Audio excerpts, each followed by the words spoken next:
எல்லா புகழும் உனக்கே சொந்தம் அல்லாஹ் ஏற்றுக்கொள்வாயே. நல்லார் நெஞ்சில் என்றும் வாழும் வல்லமையாளனும் நீயே.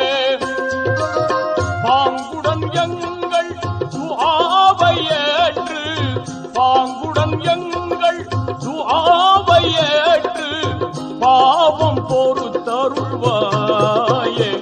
அருள்மழை பொழிவாய் ரஹ்மானே. ஆலமெல்லாம் அழகாய் படைத்தோனே, அண்ணல் நபியை தந்தோனே. அருள்மழை பொழிவாய் ரஹ்மானே, அருள்மழை பொழிவாய் ரஹ்மானே.